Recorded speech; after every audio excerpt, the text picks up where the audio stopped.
কিন্তু 2 বছর আগে ডেটা এন্ট্রিতে করতে হবে, তো অনেক স্টুডেন্টের এন্ট্রিতে করতে হবে। স্টুডেন্টের এন্ট্রিটা প্রেজেন্ট ডিটেইলস, স্টুডেন্টটা মানে প্রেজেন্ট 19 সালে যারা যারা পড়বে তাদের ডিটেইলটা।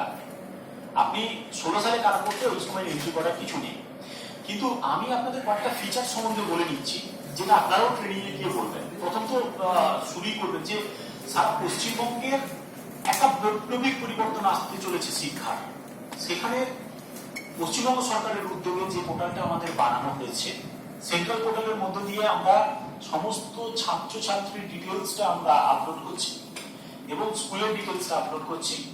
তারপর সেটা টিচার ডিটেলসটা অলরেডি ইএইচআর অফিসে আছে, সেখান থেকে সুন্দর করে চলে আসবে ডিটেলসটা। তার মধ্যে কোনো ভুল থাকবে না, কারণ ওখানে বেতন হচ্ছে মানে ওখানে ভুল থাকার কথাই নয়।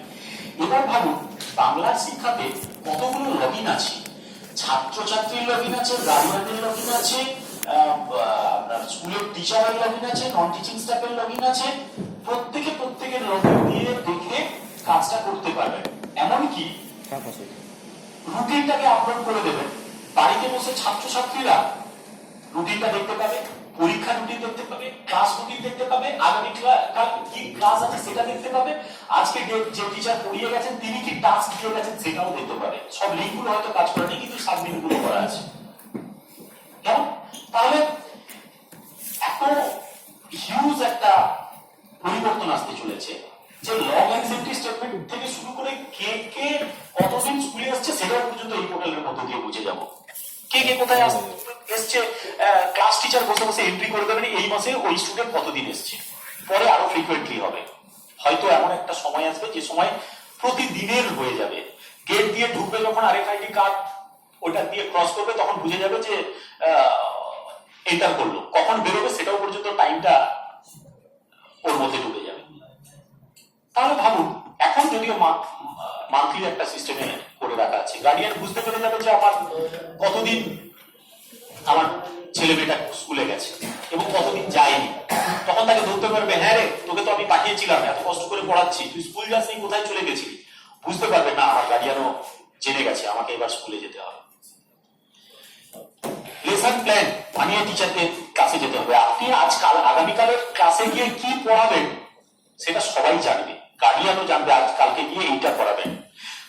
5 কোরাল আইল্যান্ড এত তারিখ করানো হবে বা এই তারিখগুলো পরপর করানো হবে, তাতে এই দিন প্রথমে টেক্সট পড়ানো হবে, তারপর হয়তো গ্রামারের অংশ হবে, টেক্সচুয়াল গ্রামার, তারপর হয়তো অডিও ভিজুয়াল এডস দিয়ে, এখন তো নলেজ ইয়ান সবাই স্কুলে প্রায় পেয়ে গেছে কে ইয়ান, বা প্রজেক্টর দিয়ে অডিও ভিজুয়াল এডস দিয়ে পড়ানো হবে। কিরকম করে কি পড়ানো হবে সমস্ত কিছু ওর মধ্যেই থাকবে, প্রত্যেকে লগ ইন করে ঢুকবে এবং দেখে বেরোতে পারবে।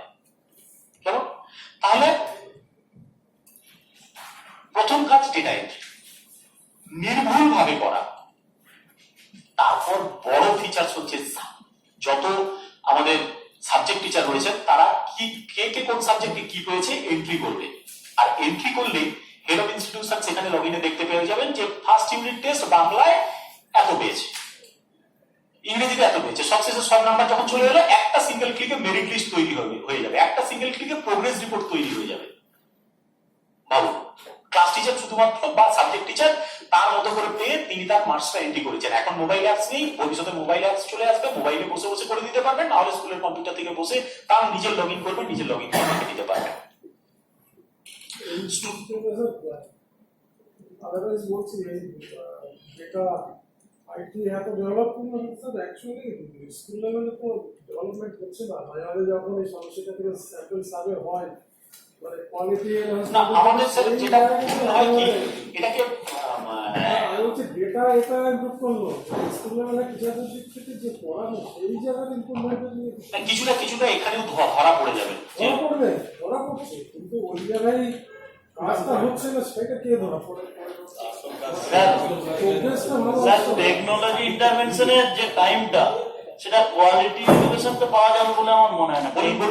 Technology intervention in school education আমিও স্বাগত জানাচ্ছি, হ্যাঁ, কিন্তু এর ফলে যে একটা হিউজ টাইম নষ্ট হচ্ছে পড়াশোনার ক্ষেত্রে, সেটা কিন্তু মানে হিউজ টাইম, শুধু একটু টাইম নয়, টেকনোলজি ইন্টারভেনশন হওয়ার জন্য হিউজ টাইম নষ্ট। আমরা স্টাফ রুমে বসে হোয়াটসঅ্যাপ চেক করতে পারি অনেকটা সময় দিয়ে, এবং ওখানে ভিডিও আপলোড করতে পারি, ডাউনলোড করতে পারি অনেকটা সময় দিয়ে। ঠিক ওই সময়টা দিয়ে পরের ক্লাসটাতে কি পড়াতে যাবো তার লেসন প্ল্যানটা বানাতে পারি না, কষ্ট লাগে খুব। লেসন প্ল্যানটা বানাবো, ওই বিএড এর যখন পরীক্ষাটা দিয়েছিলাম কোনো মতে লেসন প্ল্যানটা সবে শেষে বানিয়েছিলাম। কজন ক্লাসে যায় লেসন প্ল্যান বানিয়ে? নিয়ম আছে। কোন সার্কেলের এসআই বলেন? লেসন প্ল্যান লাগে তোমার সার্কেল চেক করেছো? টেকনোলজির মাধ্যমে উনি আমি তোমাকে বলছি, আমি নিজে যাই। আমি এত বড় মুখ করে বলছি, আমি একটা স্কুলের হেডমাস্টার, অ্যাসিস্ট্যান্ট টিচার তো ছিলাম। আমরা করতে পারি না, ওই যখন চাপ পড়বে বাধ্য হয়ে করতে হবে। আমি কালকে কি পড়াবো আমাকেই বলে দিয়ে যেতে হবে, গার্ডিয়ান দেখবে, সবাই দেখবে। কোন টাস্কটা আমি কি দিয়েছি আমাকেই করতে হবে, তখন দেখবে বাধ্য হয়ে করছে। বাধ্য ছাড়া আমরা করতেই পারছি না। মানে বলে দিই আমরা যে আমাদের এই করতে হবে, এই করতে হবে, আমরা শিক্ষক জাজ বা আমাদের অনেক ইয়ে আছে, সমাজে অনেক নাম আছে, করার সময় কিছু করতে পারি না, তখন বাধ্য হয় এইগুলো করতে। আর টেকনোলজি ছাড়া আগে যাওয়ার আর কোনো জায়গা নেই। টেকনোলজি ছাড়া আগে তো বেতন হতো আমাদের অফলাইনে, এখন ওএসএমএস এ বেতন হয়, একটা সিঙ্গেল ক্লিকে সবাই করে দিচ্ছে। যারা ডিআই অফিসের স্টাফ আর পুরনো আছেন তারা তো জানেন, বা এই স্যাররাও জানেন যে আগে বেশ কটা দিন দরজা লাগিয়ে কারো কোনো কাজ করা হবে না, শুধু স্যালারির বিল চেক করা হবে। আর কটা লোক নিয়োগ করে রেখেছেন ওনারা, শুধু একজনকে ওএসএমএস এর জন্য কম্পিউটার দিয়ে ফেলে রেখেছেন। স্যারের ওখানে তো তাও একজনকে খাটিয়ে মেরে দিচ্ছেন। লক্ষ্মীদাকে শুধু একটা টেবিলে বসিয়ে রেখেছেন, তো লক্ষ্মীদাকে পেনশনেরও কাজ করাচ্ছেন, স্যালারিরও কাজ করাচ্ছেন, সবকিছু করাচ্ছেন। আর ওইটাতেই কাজ উঠেও যাচ্ছে।